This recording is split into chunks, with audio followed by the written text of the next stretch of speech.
وأقول في القرآن ما جاءت به آياته فهو الكريم المنزل وأقول قال الله جل جلاله والمصطفى الهادي ولا أتأول. الحمد لله رب العالمين والصلاة والسلام على عبد الله ورسوله نبينا محمد وعلى آله وصحبه أجمعين. Assalamu alaikum wa rahmatullahi wa barakatuh. We begin with the praise of Allah by asking Allah to exalt the mention and grant peace to our Messenger Muhammad sallallahu alaihi wasallam, to his family and his companions. We're still talking about the characteristics of the ideal husband, and we said that we can take some of these characteristics from the Hadith of Zara. In the previous episode or the previous lesson, we had gone through 5 of the 11 women who had promised each other and had agreed with each other that they wouldn't conceal anything from what their husbands did. If you haven't seen the previous lesson or previous episode, I would recommend that you stop this video, go back and watch it now, inshallah, simply so that you don't feel lost in the middle of the discussion, because this is a continuation of what we said. We reached what the 6th woman said, and we said we're not doing a detailed explanation here, but what we're doing is we're looking at what we can learn about how a husband should be from this hadith. قالت السادسة, the 6th one said, زوجي إن أكل لف وإن شرب اشتف وإن اضطجع التف ولا يولج الكف ليعلم البث. The 6th one, she said, my husband, when he eats, he pulls all the food his way. And he goes all around the plate. Laffa, and he goes all the way around the plate. Meaning there's a plate for the 2 of them, and the husband, he eats the whole plate, the whole thing. وَإِذَا الشَّرِبَ اشْتَفْ. And when he drinks the whole vessel. He drinks it dry. And when he lies down, he wraps himself in his blanket. So what does this tell us? It's a negative, of course. And it tells us, first of all, that he doesn't share. So from the characteristics of the ideal husband, he should care about his wife and he should share with her. So he doesn't share because he's a person, he's got a plate that's supposed to be for him and his wife. And what he does is, laffa. He goes around the whole plate and cleans the whole plate. And when he drinks from a vessel that's supposed to be between the 2 of them, he drinks it for himself. So he's selfish. He's selfish and greedy, and he doesn't share.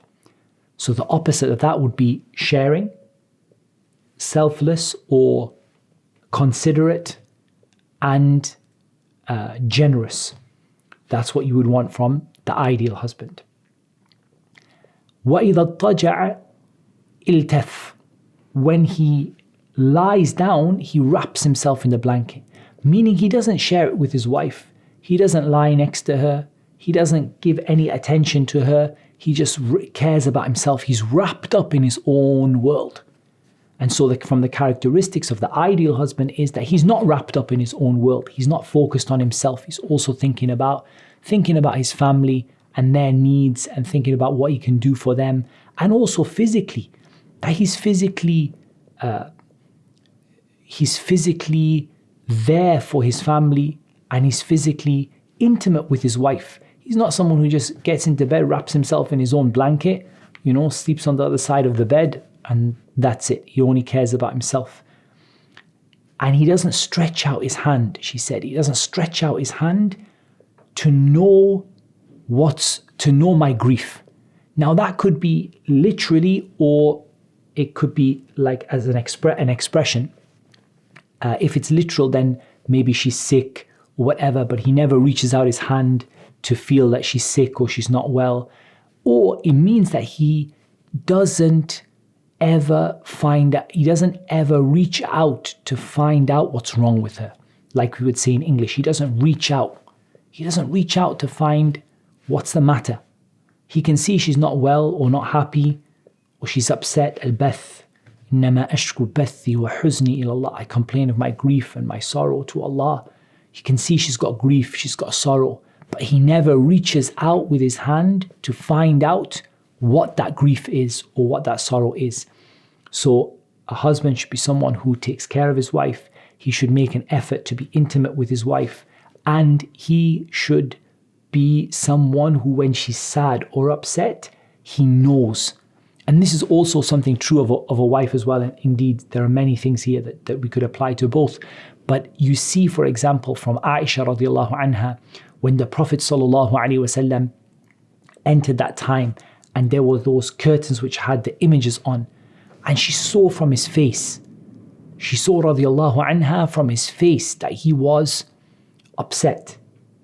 And we come to this inshallah when we talk about the wife, bi'idhnillahi ta'ala, that she saw from his face that he was upset. She knew he was upset. And that's a beautiful thing for the husband and wife to have, that you look at your wife's face, you know she's upset about something, and then you find out, you reach out with your hand, either you take her hand or you sit with her or you talk to her, but you reach out and you find out what's the matter. So that was the problem with the sixth one. قالت السابعة, the seventh one said, زوجي غيايا أو عيايا طباقا كل داء له داء شجك أو فلك أو جمع كلا لك. The seventh one, she also criticized her husband. She said, my husband is غيايا. He is evil. He is wicked. Or he is عيايا. He's misguided. طباقا. He is foolish. So she described him as, either she said evil or wicked, or she said misguided, and she described him as being foolish. And actually this brings me to an interesting point, that a lot of the time you find that situation, and Allah Azza wa Jalla knows best why it happens, that you have a righteous woman complaining about the wickedness of her husband. And this is something that in marriage counseling I've seen a lot, that you have a woman who is righteous and the husband is wicked. Maybe the husband doesn't pray, the husband doesn't care about the deen at all, or the husband cheats and lies and steals and all of this stuff. It's really sad to have that situation where you have a husband that is wicked and a woman that is, she has to be under his authority, and she's trying to be righteous, trying to get near to Allah, and he's wicked. Nobody wants to have that. To be the man in that situation is worse than being the woman, because Asiya was the wife of Fir'aun, and Allah subhanahu wa ta'ala praised Asiya for her righteousness, and the Prophet ﷺ mentioned the completeness of her iman for her righteousness. But could you imagine to be in that example, to be the one that is like Fir'aun? Could you imagine being that kind of man, that you're the one that is wicked and evil and foolish and what have you? And subhanallah, the wife is a good person. How is it that Allah subhanahu wa ta'ala has given you such a blessing, but then you don't see that blessing, you don't implement that blessing, you don't give thanks for that blessing? So she either said that he is misguided, or she said that he is wicked or evil, and she said that he is foolish. And a man shouldn't be foolish. And by foolish here, perhaps you can take from that is foolish in the things that he says, foolish in the things that he does. One of the things that you want from a husband is to be responsible, to be someone that people look up to. Because if you're going to be the head of the household, you want to inspire the people in your household, right? You want the people to look up to you. You want your kids to look up to you and say, MashaAllah, Allah bless my dad. I would like to be the way that he is, or I would like to have many of the characteristics that he has. And even if perfection is not something that any of us reach, but generally speaking, and he's someone people look up to and inspire confidence in. When he says something to his wife, you want her to feel like, when she has to listen to what he said, you want her to feel like he instills confidence in her. He gives her confidence that what he's saying and what he's decided is sensible and proportionate and reasonable, and not that he is foolish and silly and that he, sort of makes crazy decisions. Then she said, Kullu da'in lahu da. Everything that can be every kind of sickness is his sickness. Again here, what I found from most of the shurah here, what they said is the meaning of sickness here is a fault. Like every fault is his. He's got a share of everything wrong. Meaning anything that anyone could say that's wrong about someone, you could give him a share of it. You could give him a piece of it. And then, and this is very important, the last one. She said, شَجَّكِ أَوْ فَلَّكِ أَوْ جَمَعَ كُلًّا لَكِ.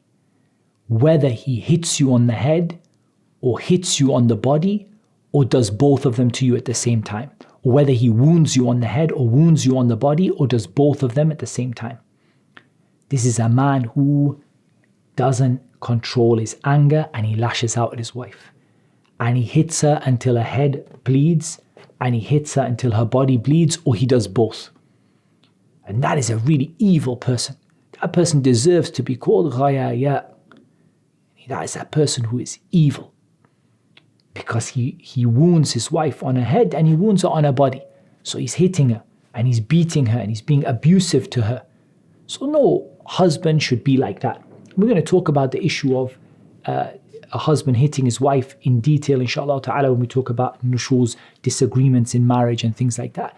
But no one should be following that description, that he beats her on her head and he beats her on her body, or he does both. Nobody should be following that description, and that's not what Islam calls for, which is actually an interesting way you can put that forward to show that that's not what Islam calls for. And as we said, we'll deal with the issue of whether it's allowed and when it's allowed and to what extent it's allowed for a husband to hit his wife or hit his children, and we talk about that later on, inshallah ta'ala, in a subsequent episode. But here we're talking about the fact that this man is a wife beater, and that is not something that a husband should be. The Prophet ﷺ never raised his hand. He never raised his hand to a woman or a servant or an animal. Salawatullahi wa salamu alayhi. He was sent rahmatan lil alameen, as a mercy to all mankind. He never raised his hand to his wife. He never raised his hand to a servant. And he never raised his hand even to beat, an animal like they used to do when the animal was disobedient. If the animal was just not listening and someone just excessively beat the animal. He didn't beat any. Salawatullahi wa salamu alayhi. And that's the best example for us to follow. We mentioned, لَقَدْ كَانَ لَكُمْ فِي رَسُولِ اللَّهِ أُسْوَةٌ حَسَنَةٌ. You have in the Messenger of Allah the best kind of example. قالت الثامنة, the 8th one said, زوج الريح ريح زرنب والمس مس أرنب. The 8th one, she said, my husband, his smell is like a sweet smelling plant. Like zarnab, which is a plant that has a very sweet smell. And his touch is like the touch of a rabbit. So if we take this as praise here, and that's how most of the shurah took this here as praise, that if we take this as praise, then she's saying that he's got a lovely smell and a lovely touch, a soft touch. And that's, again, something fantastic for a husband to aspire towards. That he always looks good, he always takes care of his appearance, he takes care of his, the way that he smells, the way that he looks in the home, because he wants his wife to do the same. And it's not nice in the habit that some people have that he's willing to be kind of like a slob at home, like really dirty and unclean. And then when he goes out, he puts his nice new clothes on and he goes in the shower, takes care of himself, puts his perfume on and goes out of the house. Wouldn't it be better for him to come home, take a shower, put his perfume on and put his nice clothes on? To be in the house would be more deserving. It would be awla, except for the salah, because of course there's no doubt that the most deserving for you to be well dressed and well presentable is for the salah, to stand in front of Allah subhanahu wa ta'ala. But after that, for him to be presentable in front of his wife, and not for him to be really sort of unkempt and really dirty and disheveled in front of his family, and yet when he is outside, he makes himself clean and presentable. That's not something praiseworthy, and it's going to lead to marital problems, because it's either going to lead to a fitna happening to him, that he gets attracted, another woman gets attracted to him outside of the house or whatever, or his wife doubting him, starting to feel like, I don't feel, like he's so dressed up to go out of the house, but he comes home and he doesn't care about me, doesn't dress up. So the fact is that he took care of himself. He always smelled nice and he was soft to the touch. Both in a literal sense, that he's soft to the touch, and also in the sense that he has a soft touch with his family. He's not angry, slow, he's easygoing, and we've spoken about that as well. قالت التاسعة, the ninth one said, زوجي رفيع العماد طويل النجاد عظيم الرماد قريب البيت من الناد. The ninth one said, my husband is Rafi'ul Imad. The pillars of his tent are very high. So here she's giving the example as if he pitched a tent and the pillars or the poles that hold up the tent are very, very tall. So it's a huge, big tent. What does that mean then? What's a husband with a huge, big tent? He's someone who's generous to his guests. He's generous to his guests, very generous, very kind, known for inviting lots of people. And she actually mentioned that as being something praiseworthy and something really good. And it's not the case that he's burdening his wife in that way. But look at the honor of being associated with a person like that, to be said that, oh, you're so-and-so's wife. You know, that he's someone who is really generous and really kind and always bringing guests into the home. Tawilun Nijat, he has a tall scabbard for his sword. So the sword, when he puts the sword into the sheath of the sword is very long. His Nijat, the sheath of the sword, is Tawil, is very long. And that might mean that he's a tall person.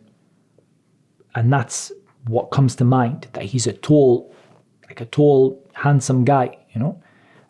But it also might mean that he is brave also, like his sword is big and he's brave. So he's brave or he's a tall person. And he is azimur ramad. The ashes are huge, meaning that he's always got the fire lit for people, for guests to come around and for people to be welcome to his home.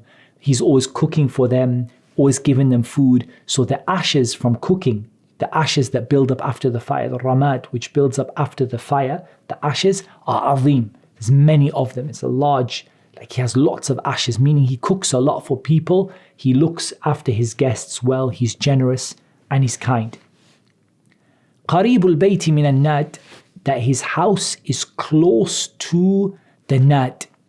The nadi here is like the central place where the people gather. And nadi here is the central place where everybody gathers. And this is the nadi. It's where everybody gathers. So if his house is nearby to that, what does that mean?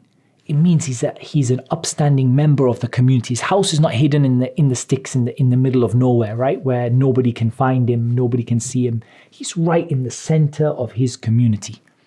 He's right in the middle of his community. So from this, we can take positive attributes of the ideal husband: generous, kind to his guests, welcoming, brave, and that he's involved in his community. He's in the middle of his community. He's not someone who lives in the middle of nowhere, away from everybody, distant from everyone, doesn't welcome anyone to come to see him, keeps himself to himself. His house is qarib min an-nad. It's right next to the center of where everybody gathers. So it's easy for people to see him, and it's easy for him to see there's a new person in town and welcome them to come to his house. قالت العاشرة, the 10th one said, زوجي مالك وما مالك مالك خير من ذلك له إبل كثيرات المبارك قليلات المسارح إذا سمعن صوت المزهر أيقن أنهن حوالك. The 10th one said, my husband is Malik. What shall I tell you about Malik? Malik is better than all of that. What does she mean Malik is better than all of that? Either she means Malik is better than all the other husbands that have gone before, which is no great feat for a lot of them. Although there were some positives in there, but a lot of those were negatives. But Malik is better than all of those who came before. Or she said that Malik, whatever I tell you, Malik will be better than what I told you. Whatever I tell you, I can't describe him because he'll just be better than that. What's good about him? She said, first of all, she mentioned Malik. And here Malik, that he is Zawji Malik. My husband he owns a lot of things. And the things that he owns a lot of things. She mentions some of the things that he owns. She said he has many camels. Camels that have many folds, and they are ready to be given to the guests, to be slaughtered for the guests. And the pastures of those camels are small. The masarih, which are the pastures of the camel, they are qalilat, they're small. And that's a sign of generosity, because he doesn't let his camels go far from the house in case a guest comes. So he's willing to give his food, give that camel to slaughter the camel, to give it to the guest as food. So if he had lots of pastures, then the camels are spread out. When his guests come, it looks like, he doesn't really have anything to give them, or he has to go very far. It takes him a long time. But he keeps his pastures small so that he can easily bring a camel for his guests and slaughter it and provide it to his guests for food. So he's generous and he's good to his guests. When the camels hear the sound of the instrument, they know that one of them is going to be, or they know that they will be slaughtered, meaning that the guests used to come so many times, and he was so generous that even the camels became used to it. When you hear the sound of the instrument, you should be sure that this is a time that the camels are going to be taken and slaughtered for the guests to give us food. So that's part of his generosity, his kindness, and the fact that he's always ready to welcome his guests. So that's from the good characteristics also. We now come to the 11th one, and we've already spoken about the 11th one. We had read it previously in the 11th woman, who is Zar. We've already spoken about that, but we'll go over it again briefly at the end of this lesson, looking at again the positive qualities of the husband, not necessarily looking at the what we said about the family and so on. قالت الحادية عشرة زوجي أبو زرع فما أبو زر أناس من حلي أذني وملأ من شحم عضدي وبهجني فبهجت إلي نفسي. She said, Abu Zar, what can I tell you about Abu Zar? Even his name, Abu Zar, is like that. He's a really good person, generous person with lots of good characteristics. He made my ears move. And anasa means he made them move, or he made them heavy with ornaments, with jewelry.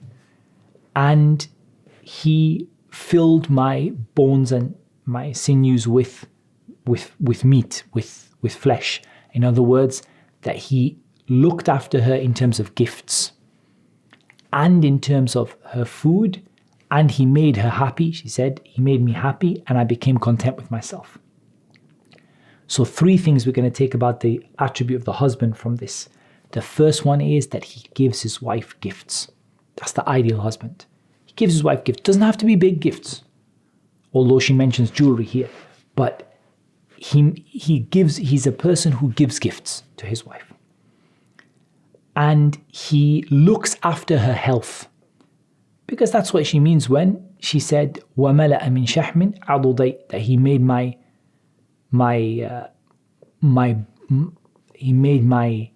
my bones become fleshy. In other words, she put on weight. She put on weight because he looked after her, he took care of her, looked after her health, made sure she's eating properly. And he made her happy. And so she became happy with herself, became content with herself. So he should be someone who makes his wife happy, someone who gives his wife gifts, someone who looks after her health and takes care of her and makes sure she's got plenty to eat and so on.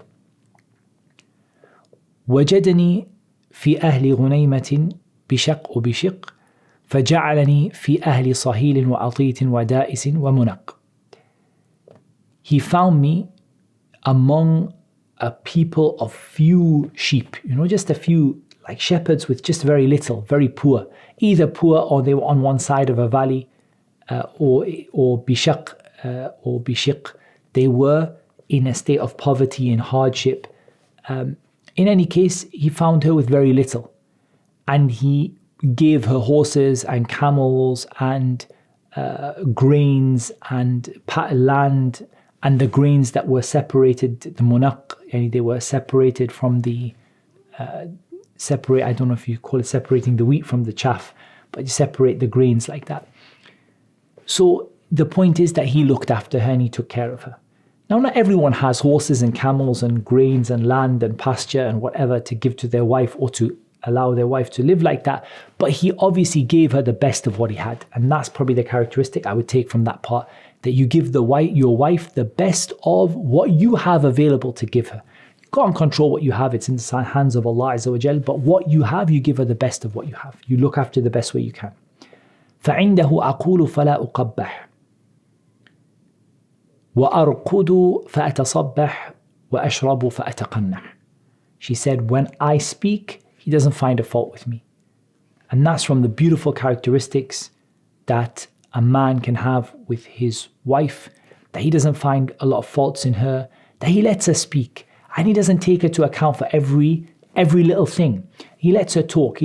She says things, and he doesn't say, he doesn't jump and say this and that and the other. So he lets her speak, and he lets her be free in that. And she goes to sleep and she wakes up. Either it means he lets her sleep as long as she wants, or it means that she sleeps well. She has a comfortable sleep because he looks after her. She's not worried. She's not scared about anything. She's not, struggling to sleep at night out of worry. She goes to sleep and wakes up happy.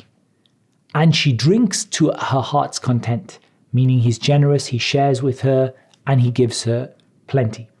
She then goes on to mention the mother of Abu Zar', the son of Abu Zar', the daughter of Abu Zar'. And we'd already mentioned these previously, and they don't necessarily relate to the characteristic of the husband as much, except from the point of view as the husband as a son. The husband as a son, he's good to his parents. The husband as a father, he's raised his children well. أم أبي زرع فما أم أبي زرع حكومها رداح وبيتها فساح. So he looks after his mum. He gave her a nice house to live in. Her cupboards are full. ابن أبي زرع فما ابن أبي زرع مضجعه كمسل شطبة ويشبعه ذراع الجفرة. That his bed is like the either it means like the soft, it's soft. Either كمسل شطبة, it means that it's like the soft, made like the soft palm, which is very, like his bed is soft and comfortable, or like the unsheathed sword. And we mentioned وَيُشْبِعُهُ ذِرَاءُ الْجَفْرَةِ. It could indicate that he's happy with little. He's strong and he's fit and healthy. So even just a small amount, that's what he's happy with. And it said also that ذِرَاءُ الْجَفْرَةِ, it means that because it's the leg or the form of the lamb, that it means that he is getting really good quality food. He's eating lamb, he's lying on a soft bed, or it means that he's strong and he's capable and he suffices himself with little. بنت أبي زرع فما بنت أبي زرع طوع أبيها وطوع أمها وملء كسائها وغيظ جارتها. That the daughter of Abu Zar', what's the daughter of Abu Zar'? She's obedient to her father, obedient to her mother.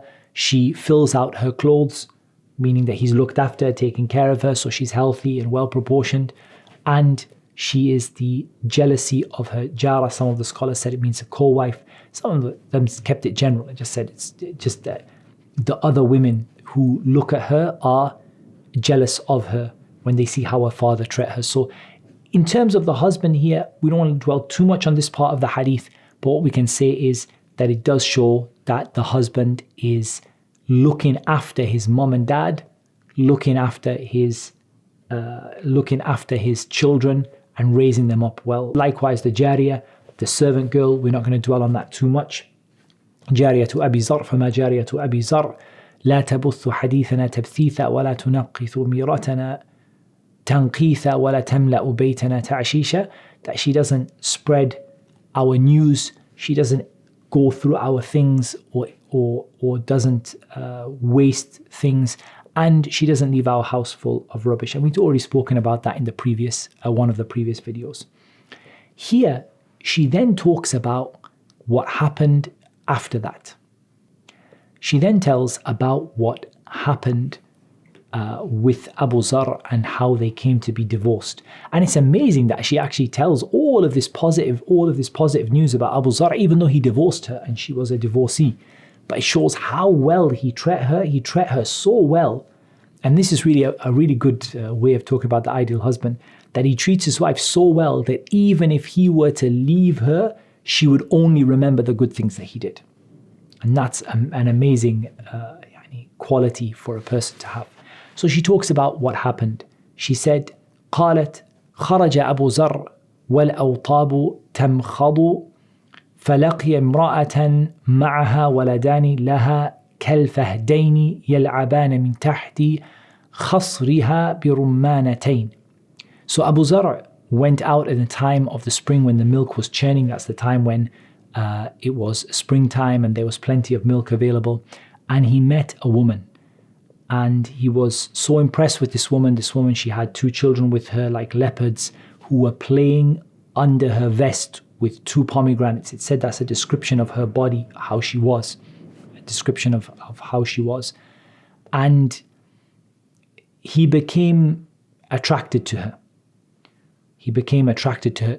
So Zar, she said, فَطَلَّقَنِي وَنَكَحَهَا.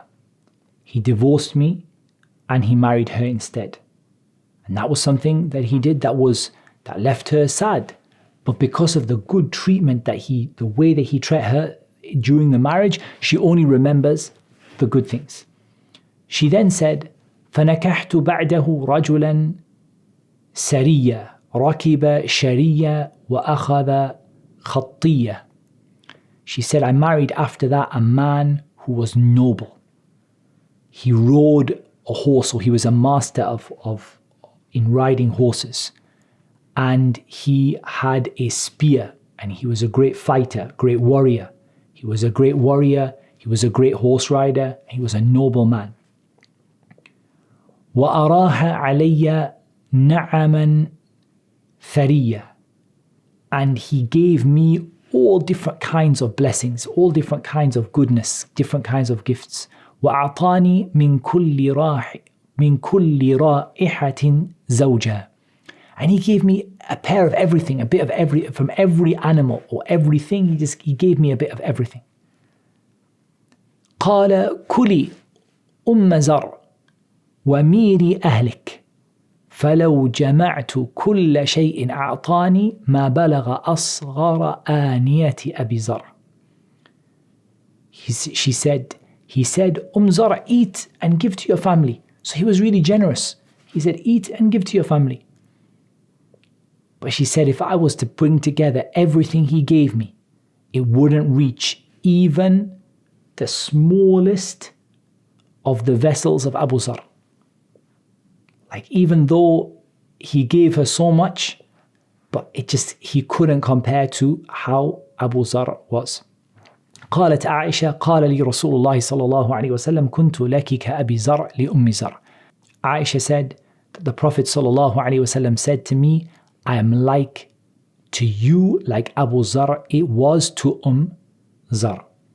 Here I want to stop and just finish off this episode by looking at what we can learn from the Prophet sallallahu alaihi wasallam. And this is more important than what we learn from the rest of the hadith. What we learn from the rest of the hadith is a story of the 11 women that Aisha told, and we can take it like benefits from it. But what we learn from the Prophet ﷺ is the most important thing. And that's why most of the time when this hadith is narrated in the books of hadith, it's narrated in chapters that show how the Prophet ﷺ behaved towards Aisha in this hadith. So number one, how the Prophet ﷺ spent time with his family. How the Prophet ﷺ listened to Aisha tell that long hadith. And he listened to her tell what she wanted. He didn't interrupt her. He didn't say, okay, that's enough now. just tell me the first one, get to the point of the story. He let her tell that long story, and he listened to her. And he listened to her carefully. And he was kind and considerate. From this is, the scholars take from this is that a man should tell his wife that he loves her. He should joke and play and be a bit relaxed at times with her. And he should show her how important she is. All of that we take from who? From which of the 11? From none of the 11. We take it from the Prophet ﷺ and how he behaved towards Aisha when he said, Kuntu laki ka Abi Zar li Ummi Zar. I'm like Abu Zar was to Zar. Me to you is like Abu Zar to Zar. And that really shows how caring the Prophet ﷺ was, how he listened to Aisha, how much he loved his wives, and how he told Aisha that, how he was willing to talk about, lighter things. I'm not going to say necessarily jokes as such, but lighter things that were, not so serious.